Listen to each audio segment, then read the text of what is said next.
We all know the epic story of the Ramayana, right? But have you ever wondered what happened after the grand tale actually concluded? Welcome to this explainer, where we're going to explore the fascinating and honestly almost entirely forgotten fate of Ayodhya after Lord Ram departed this earth. We are talking about a captivating narrative here, a fallen city, a lost divine artifact, an absolute cosmic battle, and even the deep-rooted lineages today that still claim descent from this very era. Let's dive right in. To truly get how dramatic this shift was, we have to look at how the great poet Kalidas described it in his epic, Raghuvamsham. He wrote that Ayodhya became as desolate as a graveyard and as colorless as a grieving widow. The grand capital, which used to be compared to the splendor of heaven itself, practically turned into a ghost town overnight. So how on earth did the most prosperous city in the world end up like this? Part 1. The Division and Desolation of Ayodhya. To answer that, we have to rewind to the era right before Lord Ram's departure. After ruling for many glorious years, the time finally came for him to step down. And, like any wise ruler, he made sure his massive empire was justly divided among the next generation. The sheer scale of this reorganization is just fascinating. Look at this breakdown. Bharat's sons took over the Gandharva region. Lakshman's sons went up to the Himalayan foothills. Shatrughna's sons got central India, including Mathura. And finally, Ram divided the Koshal kingdom between his own twin sons. Love got North Koshal, and the eldest, Kush, received South Koshal, ruling from a new capital called Kushavati.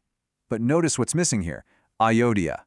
Ayodhya was completely left off the list of active capitals. And listen, it wasn't just the royal administration that packed up and left. When Lord Ram announced he would take Jal Samadhi, which is essentially a water immersion, to depart this physical world, the citizens absolutely refused to stay behind without him. Now get this, according to the Valmiki Ramayana, many of these citizens were actually celestial beings in disguise.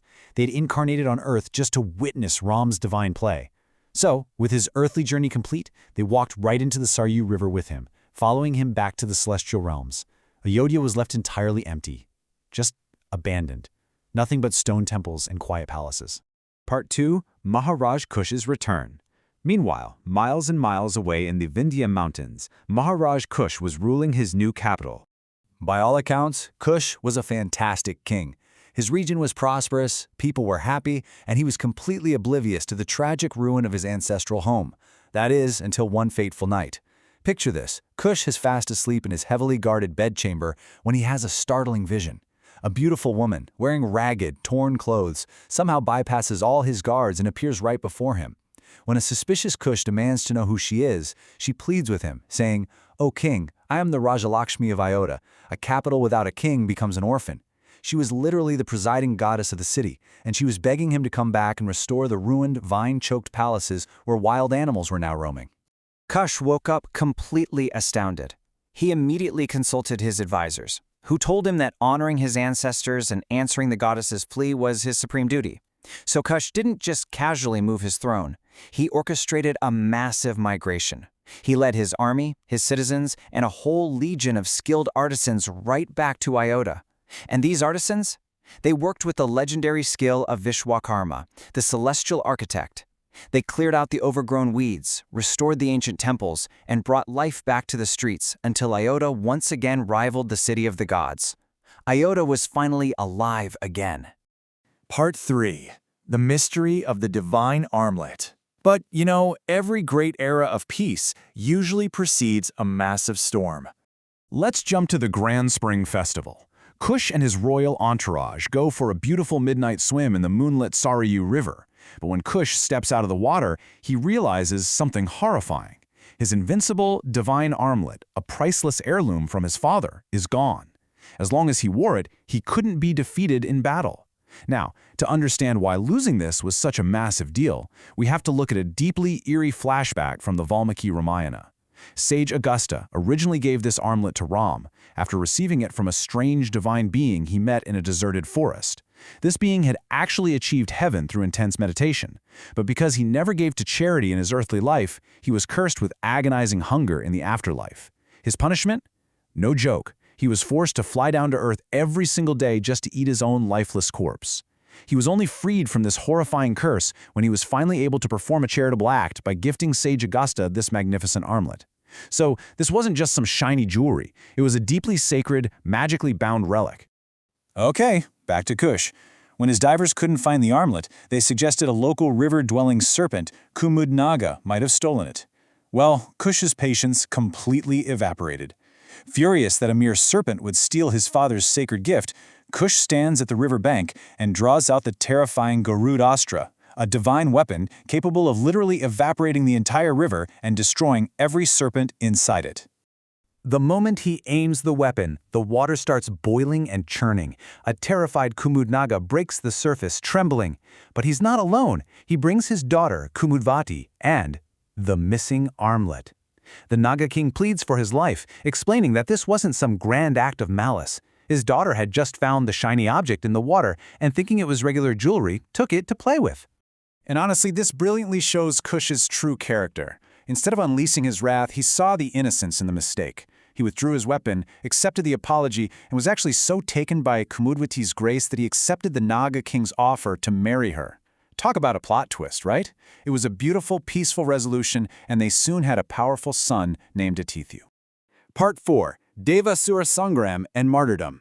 But Kush's invincible armlet would soon be put to the ultimate test. Out of nowhere, a celestial summons arrives from Lord Indra, the king of the gods. A terrifying asura named Durjai had attacked the heavens in a cosmic war. The Ikshvaku kings had a long history of helping the gods, and Kush was absolutely not going to back down. But knowing the incredible danger of a cosmic war, Kush made a really pragmatic choice. He handed over the reins of his kingdom to his young, capable son Atithi, instructing his ministers to guide the boy if he didn't return. With his earthly duties secured, Kush mounted his divine chariot and ascended to the heavens. Entirely alone. The battle that ensued? Nothing short of apocalyptic. Kush's chariot charged ahead, even surpassing Indra's. He tore through the demonic ranks and brought his chariot face to face with the Asura king Durjai. The clash was so fast-paced and violent that even the witnessing gods paused in terror. It was an absolute clash of titans, raging on for days.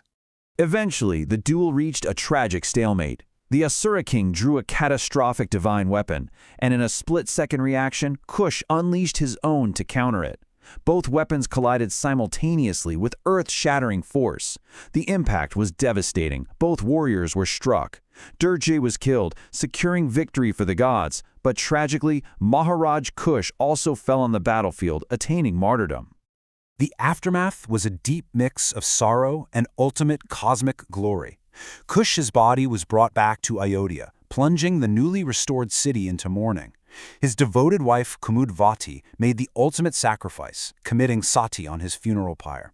But their story didn't just end in ashes.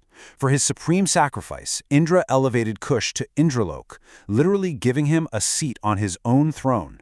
Meanwhile, Kumudvati became the honored companion of Queen Indrani. They achieved eternal celestial glory.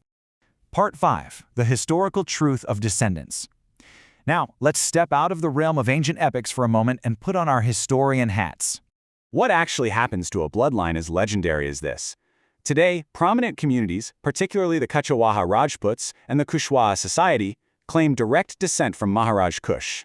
But let's impartially look at the history here. When we examine archaeological evidence, like the Sasbahu temple inscription in Gwalior, which dates back to around 1093, we see the Kuchawaha lineage traced directly back to a king named Lakshman, with no mention of Kush. However, moving into the 15th and 16th centuries, the narrative shifts, and these royal lineages officially begin claiming Maharaj Kush as their founding ancestor. This identity building continued right into modern times. Fast forward to the 1920s, a thinker named Ganga Prasad Gupta formed the Kushwaha Kshatriya Mahasabha. He boldly argued that communities like the Kachi and Morav were actually descendants of Kush who had just lost their royal identity over time. He linked the Kachi to Kush, a Hindu mythological figure, and the Morav to the Mauryas, a Buddhist historical dynasty. It is a really fascinating juxtaposition, blending mythological reverence with historical identity to unite disparate groups under one proud banner. Which brings us to perhaps the most important question of this entire explainer. Does faith require historical proof? Historians might point out that the paper trail linking modern groups to Maharaj Kush doesn't perfectly align all the way back. But does that negate their identity? Ultimately, while historical records might differ from modern claims, a community's deeply rooted faith, their cultural connection to their ancestors, and the immense pride they draw from figures like Kush remain incredibly valid and powerful. So, what do you think? Does the power of belief outweigh the gaps in the historical record? Let that sink in. And thank you so much for joining me on this explainer.